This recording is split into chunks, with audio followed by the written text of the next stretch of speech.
Loud. And let's say a prayer. All right, so placing my hands on my heart, taking in that deep breath of love and gratitude. So grateful for this opportunity to come together, to be the two or more gathered in the name and the nature of love. Grateful for our willingness to remain open-hearted, open-minded in all things that we are discussing and every time that we come together. Grateful for our dedication and desire to shining away any and all blocks to love and declaring that we are having a healing right here and right now, that all blocks are dissolving and resolving back to the root cause in all dimensions of time and space. Grateful to breathe into that healing. Grateful for all of our mighty companions, our heavenly and earthly helpers. We ask that they surround and support us now, leading and guiding us, blessing this call, and blessing all those who are here, all who may listen later, blessing my throat. I'm so grateful to be able to share all those blessings and the love that we are with Mother Earth and all her beings, because we are one. In grace and gratitude, we let it be, and so it is. Amen.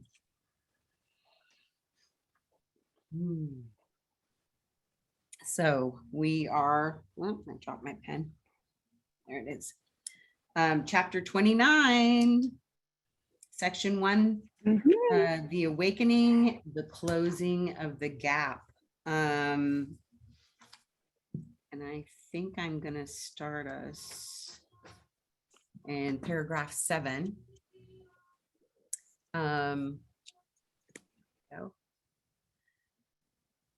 Where he says, "It is not love that asks a sacrifice, but fear demands the sacrifice of love. For in love's presence, fear cannot abide. For hate to be maintained, love must be feared, and only sometimes present, sometimes gone. Thus is love seen as treacherous, because it seems to come and go uncertainly and offer no stability to you. You do not see how limited and weak is your allegiance, and how frequently you have demanded that love go away and leave you quietly alone in peace." And peace is in quotes. And I have to say that there were moments, especially this past week and way in the past in my life, where I have felt that way, where I would, whether it was consciously or unconsciously, push people away because I was wishing to be at peace, left alone, not in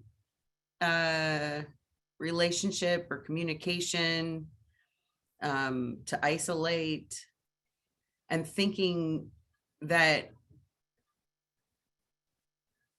it was because I just wished to be alone. But what I was really doing was rejecting the love. And so, yeah, so when I read that, I'm like, yeah, I've been there.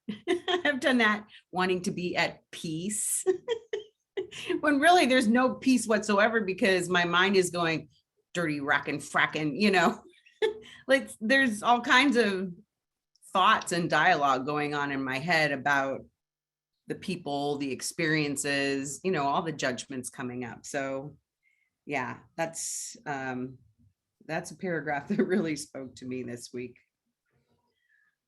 So who else would like to share? Chris.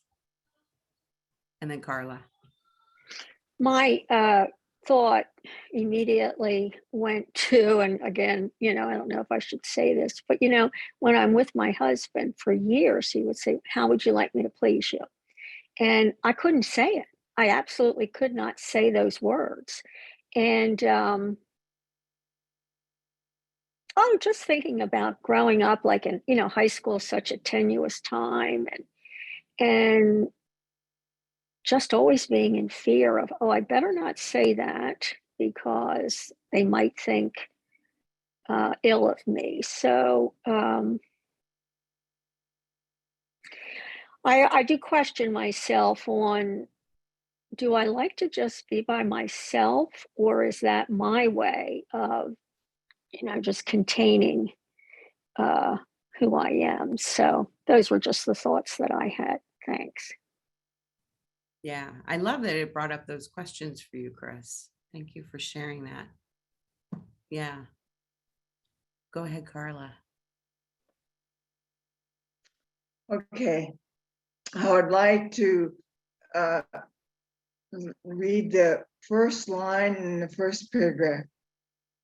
There is no time, no place, and no state in which God is absent.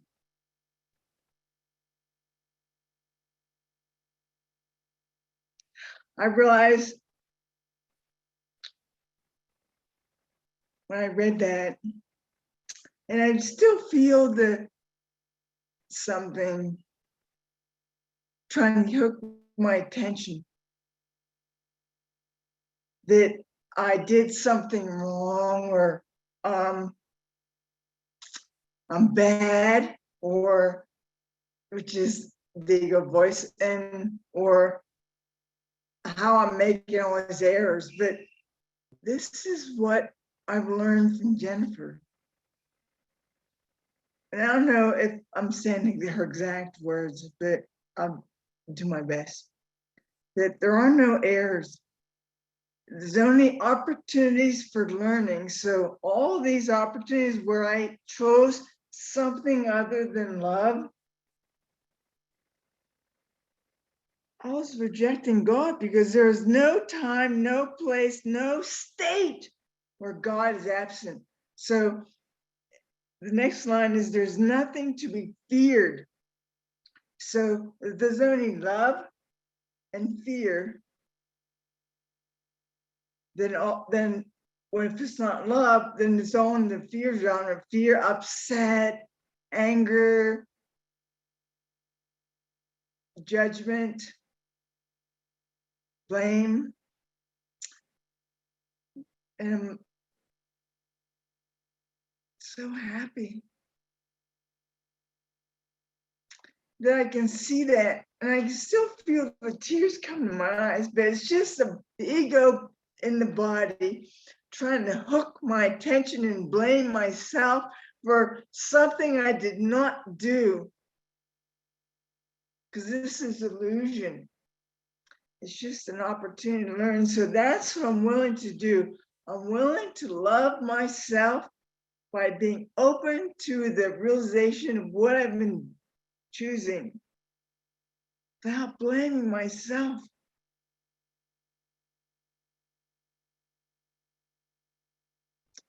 Oh, the ego is really strong here. I can still feel it. So powerful. It wants me to stop loving myself. But here's what I realized this week. Dave has been gone for over 10 days. And so I had a lot of time. It says forgiveness is your function in this Course in Miracles. And I realized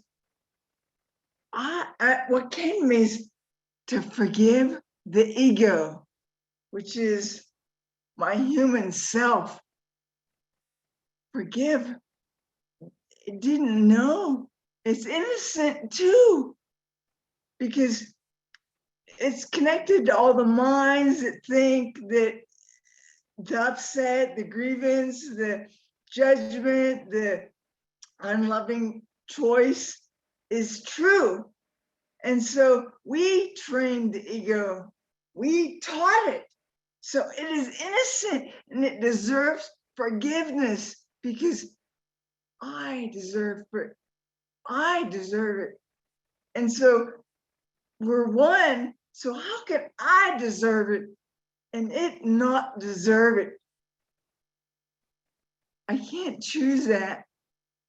I can't pick and choose what deserves love and what doesn't deserve love. Everything deserves love. So I want to thank this group, and for any time in my life that I had an unloving thought, because that happened to teach me, to show me, for me to see, and I have seen it, and I'm very grateful.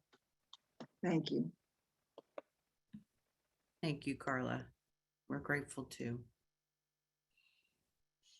Gwen. Hi, everybody.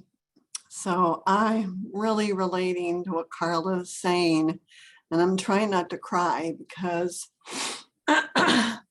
my youngest daughter called me like 12:30, 1 o'clock Sunday night to, could she come and stay overnight?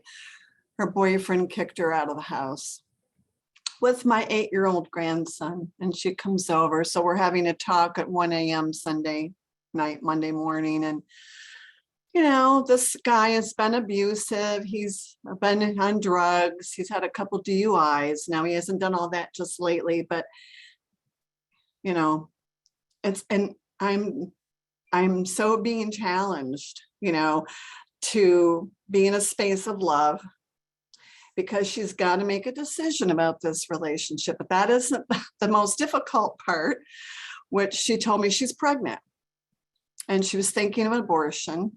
I'm against abortion, but I'm all for people having choice.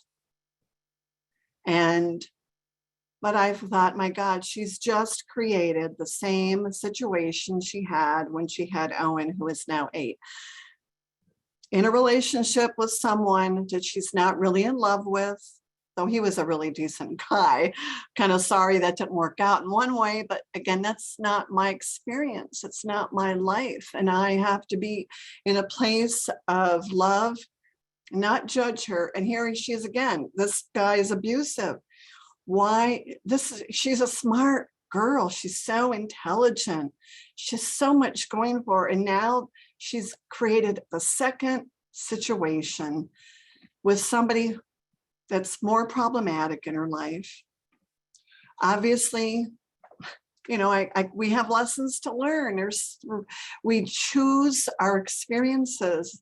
And I said, Rose, sweetheart, if you have to decide your life, and I'm here to love you and support you. If you want to get an abortion, honey, you've got to make a decision immediately before you go any further. But if not, talk with your sisters. We're here to love you. We're here to support you, whatever you need. And so I don't want to go on and on. I want others to have an opportunity, but I'm just so upset. I'm so upset because I want to love her. And this is a really difficult situation. Now, we're looking at childcare for 2 children. She's not married, and, anyways. So thank you, Carla, for what you shared, and for everyone always. It's so helpful to me. I just really appreciate all of you. Oh, Gwen, I'm so sorry. So sorry. And just showering you and Rose and the rest of your family with tons of love. And God, I wish Leslie was here, because I know that she would tell you about the situation that she had with her niece when she got pregnant. And she decided to keep the baby. So not saying that Rose should keep the baby, but just saying Leslie was furious with her. This is going to ruin her life.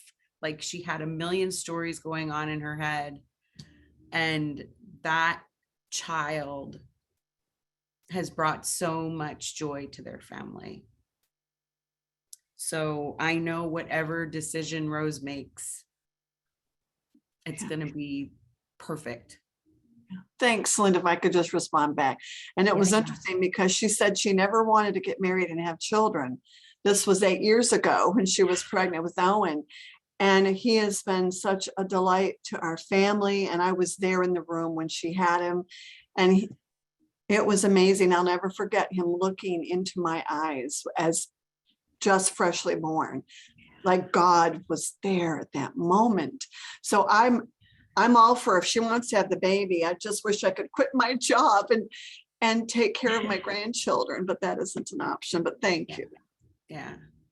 And I also know, just having had my own experience of being pregnant for a very short time and then losing that child, that I can say beyond a shadow of a doubt, that soul got exactly what it was had come for. That there was so much love. So no matter what, it's going to be perfect. Yeah. Grace. Thanks for sharing that, Gwen.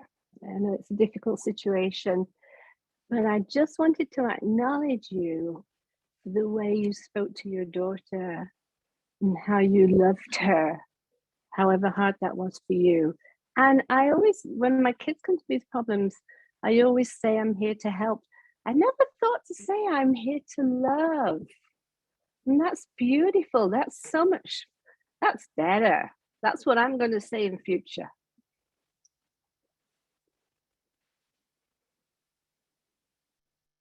Yep. Situations already teaching people. Yeah. Thank you, Grace. Who else would like to share? Either in response to anything that's already been shared, something they got from the book. Nancy Gale, go ahead, honey. Can you hear me okay? I just want to say something that Jennifer said yesterday, that I probably heard a bunch of times, but it clicked yesterday. Is that, you know how we say share the benefits with everyone? And it's that, but she's phrased it a little differently. She said, I'm sorry, I'm looking at the bird feeder that's totally empty and the birds are trying. I mean, we got tons of snow here yesterday. But she said, she phrased it differently. It said, whenever one person is healed, everybody else is, because of the one mind, because we're all part. There's only the oneness. So you know, we always say the benefits, and it just struck. Oh yes, and it was like yesterday. I was in the prayer power thing, and the thing that I wrote down was like, God's one son is one entity. I just did one essence, one mind, and I'm part of this oneness. That struck me because I've always been disconnected. I was disconnected when I was 2.5 from humanity, from love. And, you know, that's the separation, but I didn't choose it. That's what I'm stating right now. I didn't choose it. But the oneness, it's like it finally struck home. It's like, oh, I've always been part of it. I belong. That's what I've wanted all of my life, to belong, to be accepted back into the love. I thought, you know, and I tried to get that from my mom, which, you know, never did, even, you know, when she died. But it's like the oneness. It's like, that was just like a big thing for me yesterday. Thank you. Oh, so it goes back to what Grace said about to Gwen about, she said, I'm here to love. I'm here to love you. That's so beautiful. I agree with Grace. Thank you, Gwen. Yeah, thank you, Nancy Gale. Yep. We're not separate. We're one. And I was just reading Priscilla's, I don't know if maybe she's not able to speak today, where she says, live and learn. I'm using that a lot lately. Some mistakes from almost 2 years ago showed up again, and I was so pissed. I thought I was over those, and now here they are again. What do I need to learn this time? Bright side, I'm not feeling anxious at all, even though it's costing me time and money. I'm just observing. What do I need to learn this time? Yeah. What are you learning this time? Derwin. That's the prayer, lesson 361. That's what, and then Jennifer always says, and she always adds that, but if there's something for me to learn here, Yeah. show it to me. And I've been doing that. I've been doing that too. Yeah, show it clearly. It's unmistakable. Absolutely. Derwin, go ahead. Thank you, thank you, thank you, thank you, thank you. I also love that line, Grace, that you pointed in Gwen's share. Thank you for sharing, Gwen. I wrote it down. I'm here to love you. I felt in that moment, I have something to say whenever somebody comes to me in a difficult situation. I don't have to judge. I don't have to make that person feel bad, questioning themselves, moving away from their love, but just reminding them of our one love. And that is, I'm here to love you. It felt so powerful. So thank you so much. I loved this chapter. The name of it, The Awakening, after the other chapters, of course, The Undoing of Fear and The Healing of the Dream. And Linda already also made us a bit excited last week when she said, after Easter, we're going for the awakening. So I was very, very excited to start reading the first chapter, The Closing of the Gap. And what is also happening is, of course, Masterful Living. I signed up for the Enneagram classes. I didn't visit them live, but I rewatched them all, and I was all into the Enneagram the last couple of days and weeks. And so I was playing with that in my mind, that happens these days. And this chapter had 9 sections. So my adventurous, exciting mind went on reading with the Enneagram types in mind. And don't worry if you don't know them, that's okay. Just mentioning it. So the first paragraph, it felt like it's clear. We spoke about the gap lately, and paragraph 1 felt so beautiful. There is no gap. What we actually also concluded, or where we're trying to conclude from the previous chapters. So it felt very like the reformer would say it, there is no gap. And then I went to the second paragraph. And I gotta be honest, I had to read a couple of those lines 2 or 3 times. Why am I not getting this? Why does it feel so confusing to me? And then the 6th line says, this is the consequence of the little gap. It is confusing. It's confusing me. And so this is the consequence the little gap must bring to those who cherish it and think that it is their salvation and their hope. So yeah, that is because of the gap. And then I went on to read paragraph 3, where it said that there was still a remaining block. One of the, a very important block and on your path, and make the way to light seem dark and fearful. That's where I thought again. So I had quite an experience with this chapter. Like, what is this last block? So I gotta be honest, when I read it in one go, paragraphs 3, 4, 5, 6, and 7, the one that was introduced by Linda, all felt pretty dark to me. they all felt pretty dark to me. It felt like an adventure. I was even hearing music of The Lord of the Rings. Such an adventure. But then paragraph 8 ended with that element of peace. And between quotation marks, and it introduced as well the body as a sort of a vehicle to make us feel separated. And that's where in paragraph 8, beautifully ending with God is love. And I don't have to worry about any darkness that I did not understand from the other paragraphs. I came to this beautiful paragraph 9 that starts with, yet all that happens when the gap is gone is peace eternal. And guess who is number 9 in the Enneagram?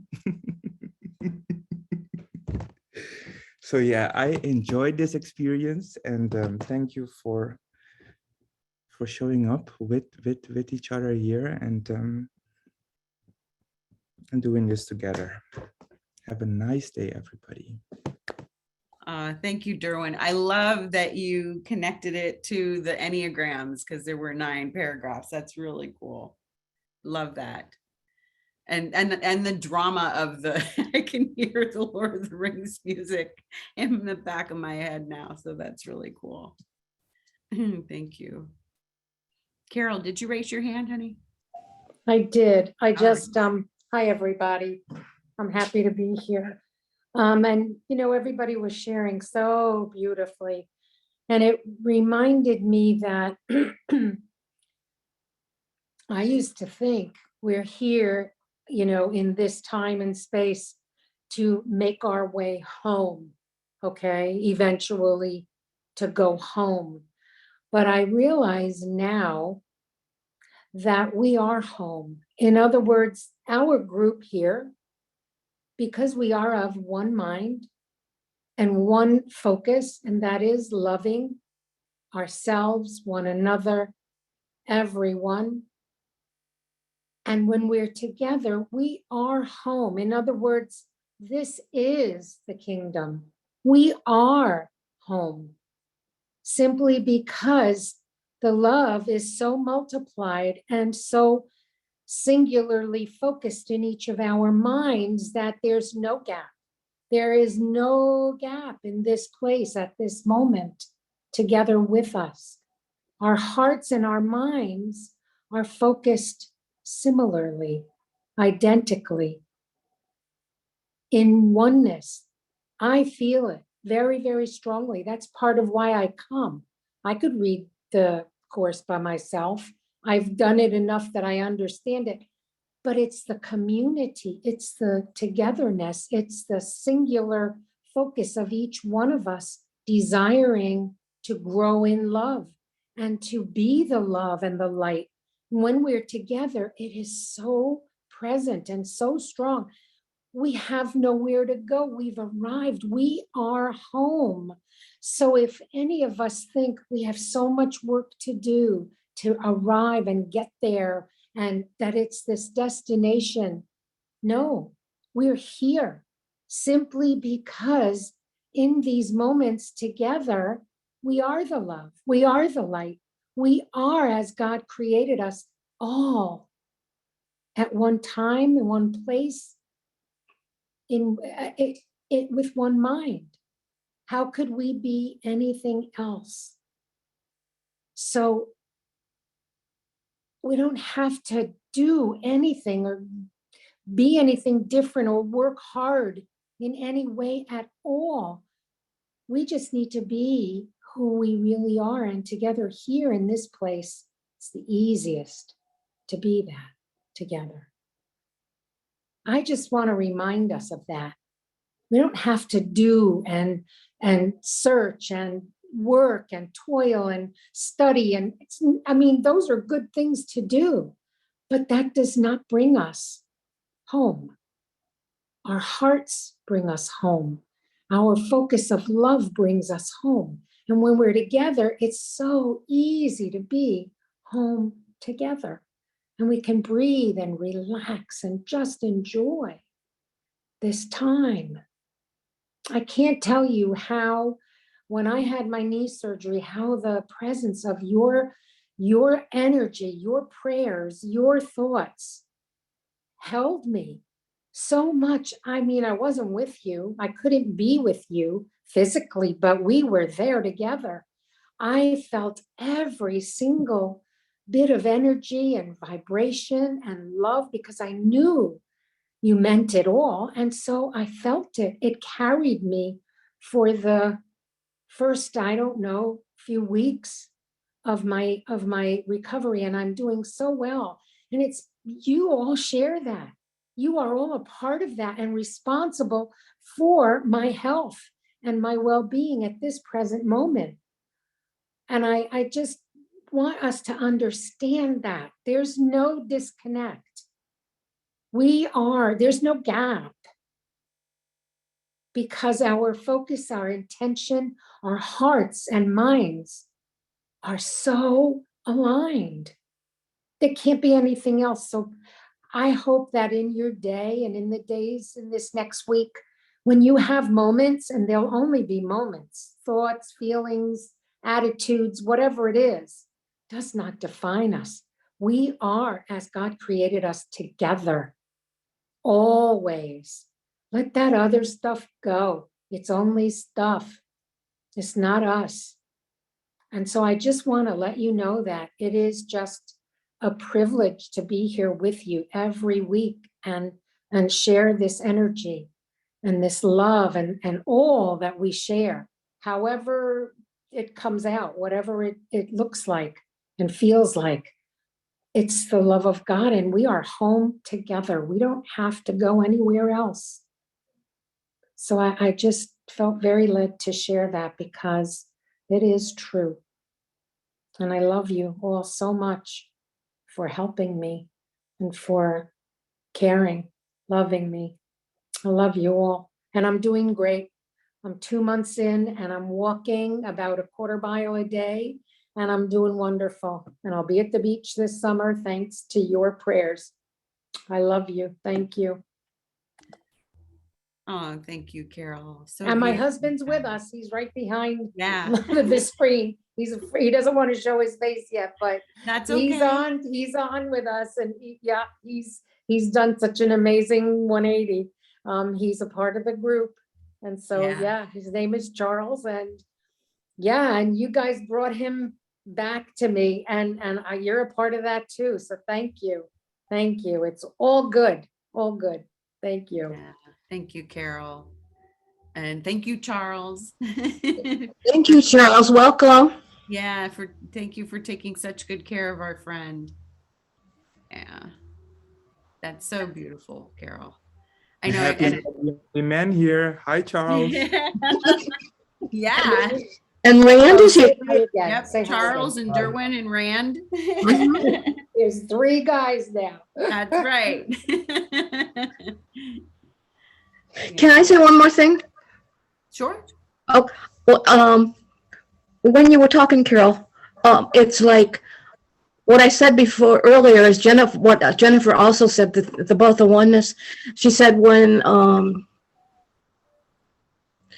it's like the ripple thing, that your action, not you, but an action that I have or something that I do in my situation, say,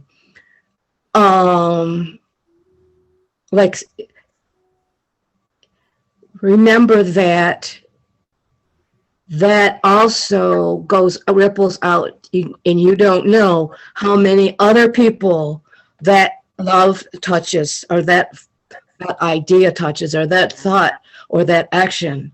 It's not just you, because we're one. It goes, and just if you get in a place where you think, it's just you or something like that. Remember that that's also helping.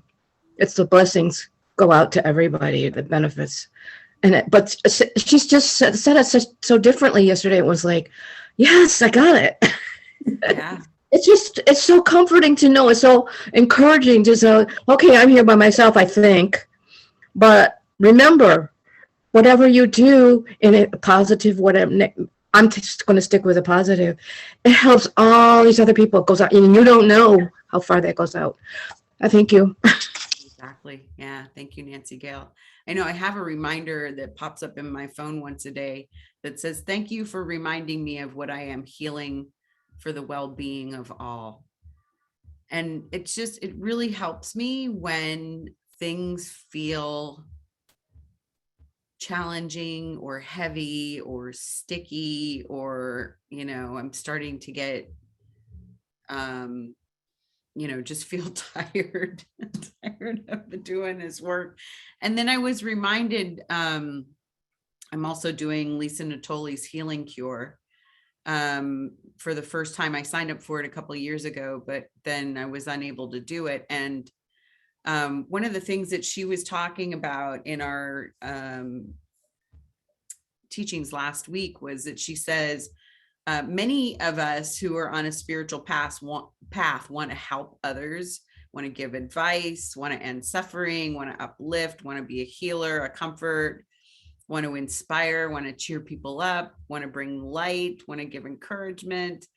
And it can be helpful to, like our lesson today, be still, to just be still and just observe ourselves and just observe what's going on around us. And, and to be aware if I'm moving into trying to relieve the suffering of others and make them feel better. So, it's just like another way of that saying of, thank you for reminding me of what I am doing for the well-being of all, that is enough. What I'm doing is enough. I don't need to do any more. And when I first read this section, the closing of the gap, it reminded me about Robin talking about how she loves the gap because she loves that still space. And I know you're here, but you're not on camera, so you may not be able to talk. But anyway, but I just wanted to say that the closing of the gap feels different than be still. It just feels like be still is what we do when we're done doing. When we're done trying to heal ourselves or fix ourselves or improve ourselves or, learn anything more. Like, yeah, there was a lot of goodness in this section. And then, yeah, thank you. Cool. I'll be happy to see you, Gwen. Carla, I know you have a new poem. I'd love to hear it. Oh, okay. It's called How Long? I didn't have a clear awareness of truth as this body matured. It seemed that I experienced upset after upset, pain after pain, judgment after judgment. I held on tight to the judgments because I thought they were me, but they defined me. I did not know how to let go of them. The discomfort, the unhappiness. Oh, I was given opportunity after opportunity, but I held on tight. That was all I knew. It drained me and kept me small until one day I didn't have the strength to hold on to him anymore. Life began when I started to let go. Oh, I thought I was losing something valuable. I never knew the best was yet to come. Then I surrendered. I surrendered believing every thought, believing every upset was true. And I felt love, the love of God.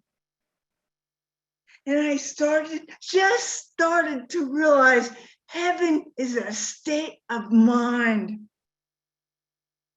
So I clear my mind of what I thought I knew, of the judgments.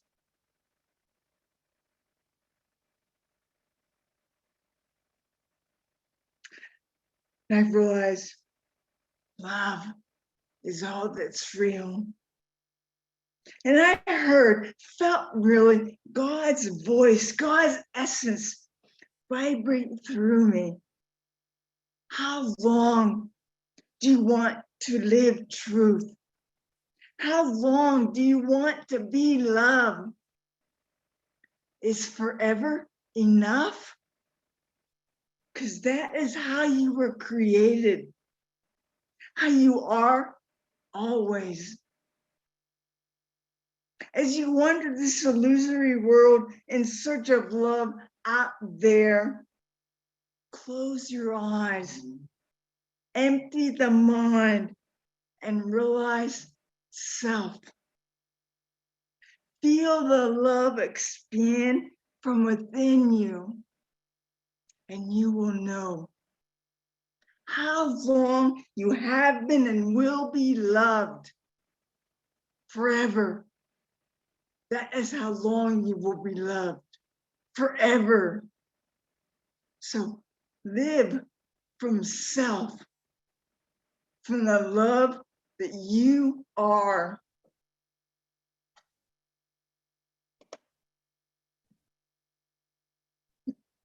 Thank you, Carla. That was beautiful.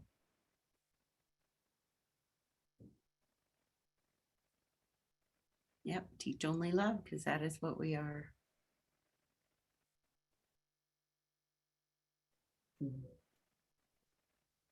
Anybody else have anything they'd like to share? Go ahead, Carol, and then Phil. While Carla was speaking, I was reminded of our little group. Carla has a group on Tuesday Eastern time at 4:45, and we read The Way of Mastery. And the last portion that we read last week ended with an affirmation that Jesus wants us to learn. It's very simple, but it's very potent. And this is what it says: I am loved. I am loving. I am lovable forever. And I repeat that to myself oftentimes through the day, especially when I don't feel loving or loved or lovable. But I have to know that if Jesus said it, it's true. And if he wants us to remember it, I will do that, because that's my homework. But I wanted to just share that. It's very simple. I am loved. I am loving. I am lovable forever. Isn't that beautiful? And that's who we are. No matter what's going on in our lives, no matter who we have issues with or with ourselves, we are loving. We are loved. We are loving. We are lovable forever. Just wanted to drop that in. Thank you. Thank you, Carol. Phil, and then Humira. Thanks, Carol, for that. And thanks for the beautiful poem, Carla. And this, you guys might have already done this, but since I'm just coming, and this very sentence stood out for me. It's in paragraph 5. The body could not separate your mind from your brothers unless you wanted it to be a cause of separation and of distance thin between you and him. And when I read that, I actually chuckled because I said to myself, I don't even need to go to my brother. I have to, I can create that separation within myself, that disconnect, by thinking like, oh, I am not loved, or I'm not lovable, or oh, who could love this person? Or if only they knew who I am. All of those thoughts. It's that already separation, that I can just separate myself. Don't even have to go outside of me. I could already feel that. And so when I read this morning, I really said, wow, that is actually a little distance to my brother, where I'm creating the distance within me without even moving out of this one person. And I said, this is how we do that, or how I do it. And then, of course, that it creates the separation with my brothers, because I am not even connected within this body, within this mind, to say that I am loved and I'm lovable. Yeah. Thank you. Thanks for listening. Thank you, Phil. So beautiful. Yeah. Yeah, we don't need a brother to judge or to separate ourselves. Too funny. Go ahead, Hamira.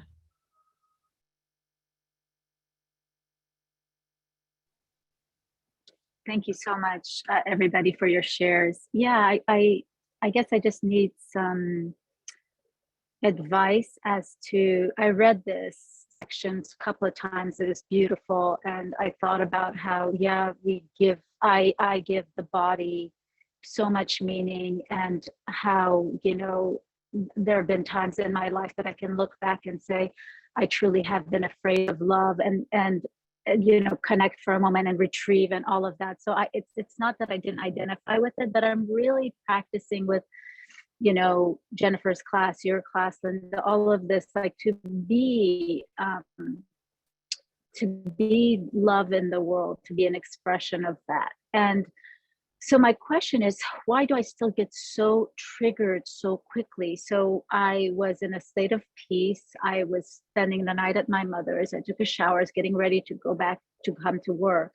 And I hear this screaming over the phone, and my mother is speaking to my brother. And, you guys know where he's at mentally. And as far as the substance abuse, my guess is he's on something, but he was yelling obscenities at my mother. And just, it's so embarrassing to even say, but I'll just say it because it's anything that I hold in, it's like I add more shame to it. So he was accusing my mom of sleeping with my ex-husband. This is a woman that has been with one man all her life. She was 14 when she married my dad. She's the most innocent, but it gets really disgusting, right? And I was enraged by that. Like, forget that we're one, forget that we're not bodies. I wanted to kill him in that moment. And so I guess I'm just asking, what do I do? Because then I feel hopeless. Like, oh, I'm never going to be able to live the truth, because the other feels so real. And of course, I love my brother. Of course, I care about him. You guys have seen how much I pray for him and all of that. But in these moments, when he does things like this, all that goes out the door, and I see him as the enemy. So anybody has any input for me, I'd appreciate it. Or if you've been here yourself and you know what it's like and what you've done to come to the other side, I guess. Yeah. Oh, Hamira, just sending so much love to you, my sweet friend. And I can relate to everything that you just shared. I'm going to let Derwin and Grace respond, though, because they both put their hands up while you were talking. So go ahead, Derwin. Thank you, Homera, for sharing. Very short when you asked why are you triggered so easy, what popped into my pen was that wrote here, because Homera, the healing is so close for you, so close. It's on the tip of your mouth, and all you need to do is, or all you can do is say, indeed, you're here to love them all and forgive yourself. That's what came up for me. It's so close. And I feel it for you. I'm here for you. Thank you. Thank you, Derwin. So beautiful. Thank you. Go ahead, Greg. Yes, I get to practice what I learned from Gwen today. And that is that we are here to love you, Hamira. That's all. And you want to be hard on yourself, don't be hard on yourself. Just love yourself. And like Derwin said, it sometimes can be a little bit of a process. You know, these overnight things, I don't know. Sometimes I have an overnight healing, but sometimes it can take a little while. And you've been through such a lot. Don't expect yourself not to get triggered every time. So, when you do get triggered, and smaller things like that can trigger me, much smaller. Just love yourself. We are here to love you. Thank you, beautiful Grace. Thank And you. Grace. Thank you. Linda Kay. Hi, forgive me. I'm still in jammies. I'm working, but I'm in my jammies. Hamira, the first thing that popped up when you started telling of the recent circumstances was the understanding that your brother is delusional. And as soon as I thought that, I'm like, oh yeah, that tool I use sometimes, I must have got it from Jennifer about things being an illusion. So sometimes when things don't make sense to me, I just tell myself, this is all an illusion. And you don't even understand the illusion. And you're some part of the illusion. And maybe you even created the illusion, or maybe it's their illusion. But I tell myself that, and somehow it sort of softens the situation. I too can have been in a state of lovely peace and calm. I have my quiet time and 5-something in the morning, and I've done reading, and then the day starts, and then boom, and I'm in Triggersville, and I'm thinking, how do you go from your quiet time with God and being so at one with the world to being, back to that trigger trauma response? But illusion helps me. And delusion is the state that your brother is in. He is under the spell of a drug. And in that spell, nothing is really real. Nothing he's saying is the truth. Nothing he's saying are things he really knows. They're just things that are unfortunately coming out of his mouth at a high volume that can be hurtful if you're accepting them as real. They're not real. And I know you know this, but there's so much It's so hard that not you have. to see it He's as just got a real in lot of that history, moment. right? Mm, Yeah, and yeah. unfortunately, you and your mom have been a part of this such hurtful history that you it's no wonder you're more easily triggered, right? You have all this history of pain and still trying to love.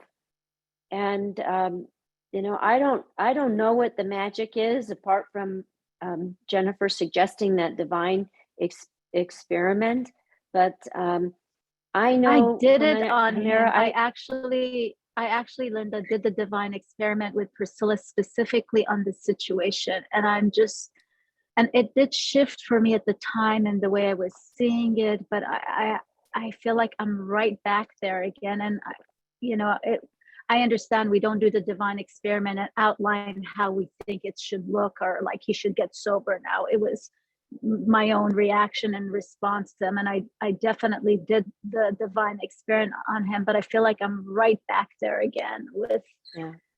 But just, can you know. forgive yourself, Hamera? Because I just had an incident happen. I spoke about it last weekend with my group, and it's taken me 4 days to really process, and I have still some more time to work on it today. Big trigger, big reaction. But then what I realized is I just had a lot of practice at the perception of attack. And I'm not saying yours was attack, but my practice is, oh, I perceive an attack, and then I shut down, and then I have these series of behaviors, but I'm finally seeing it for what it's worth. So be gentle with yourself, because your pattern is you feel hurt, or your pattern is you feel triggered. The pattern is it comes from your brother's actions that somehow, you interpret in a negative way. And it's not your fault that it's gone on like this for years. It just has. So be gentle with yourself and remind yourself, and I'm saying this to myself too, Hamera, is surrender.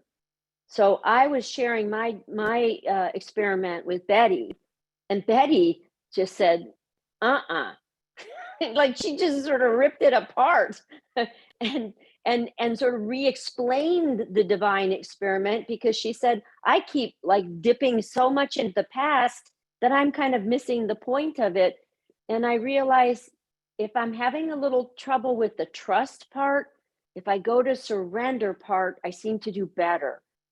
Like instead of trusting God, here's my divine experiment, I put it on the altar. Linda takes it back about 15 minutes later or an hour later. I take it back and I think I'm going to fix it because, God's busy. Why is he busy with my experiment? He's got to take care of the whole world. And I don't think I'm doing anything wrong, but I've basically taken it away from God. And I'm somehow going to be God for a little while. So I put it back.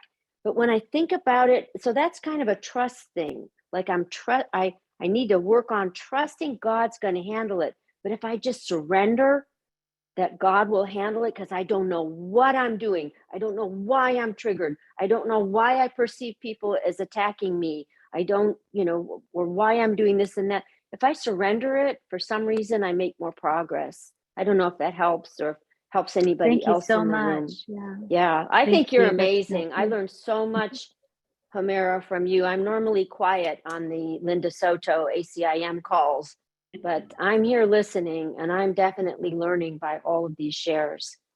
So good luck with Thank you, that. Linda. Good luck. Thank you so much. Appreciate all your shares.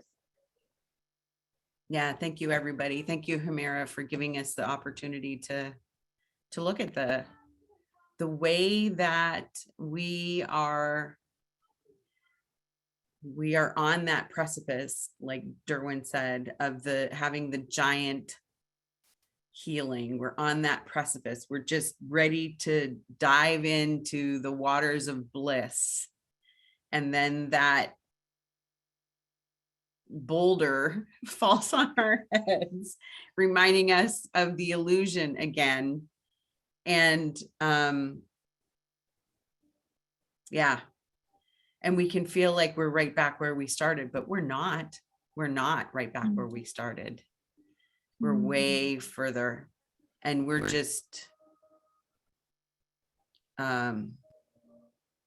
it's just coming up for another opportunity to heal or another opportunity to share so that somebody else has a healing. And for as long as it goes on, and, we just hold each other together so that our central nervous systems don't explode into space in the meantime. And we just love each other. Yeah.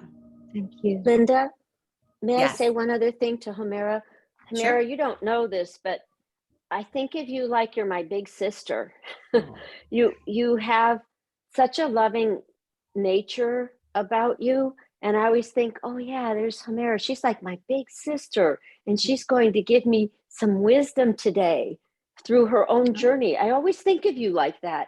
And I You're think so you already sweet. know, you and your brother, me and your brother share some similar challenges, although I think your brother has perhaps even more obvious challenges on his plate. So whenever you're sharing about him, I know you're telling me something I need to learn about myself in his behavior.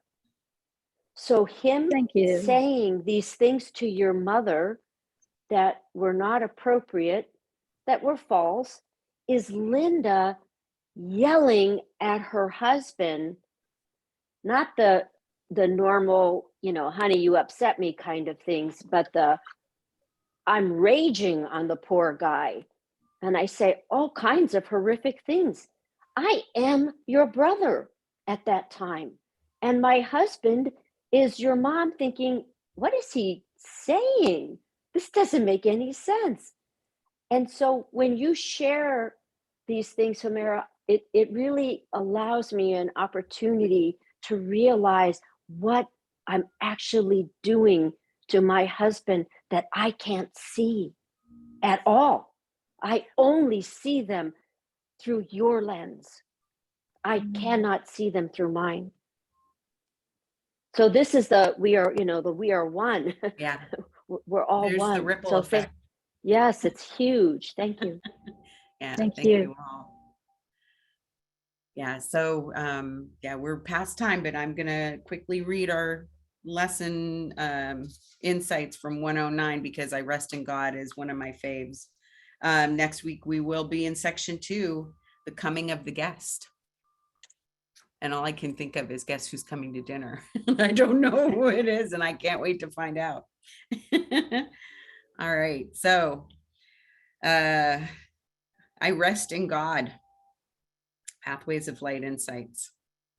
This lesson helps me remember what and where I am in truth.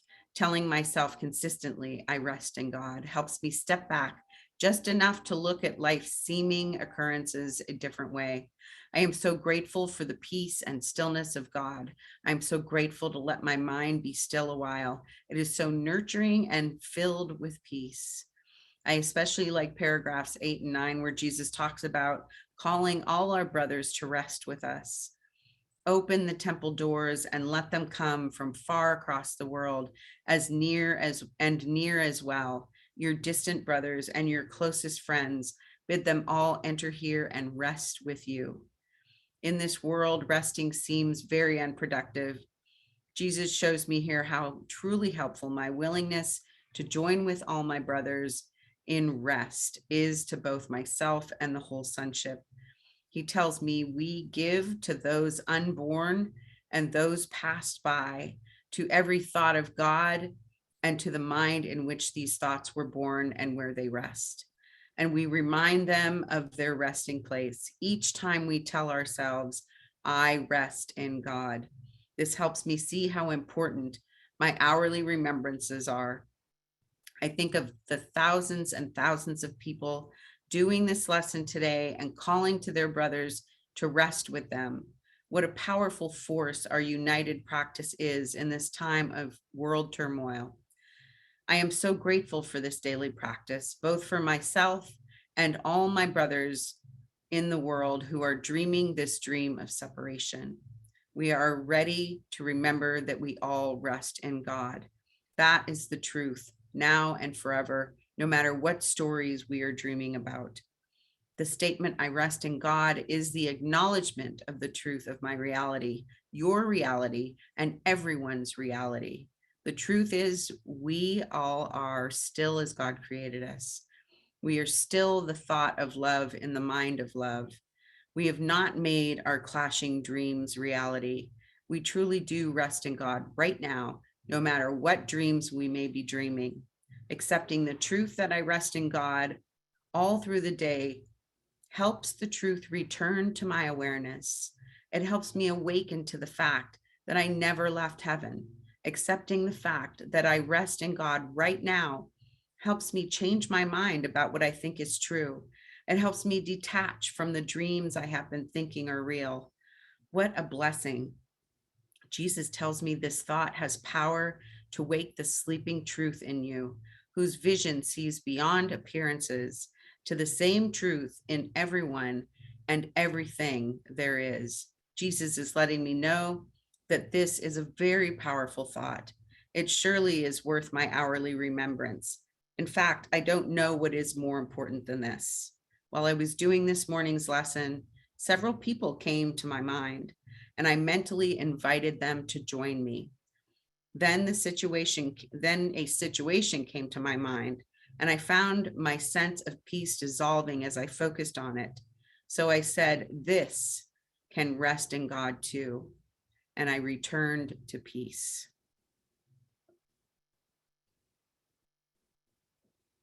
Let's rest in God this week and then find out who's coming to dinner next week.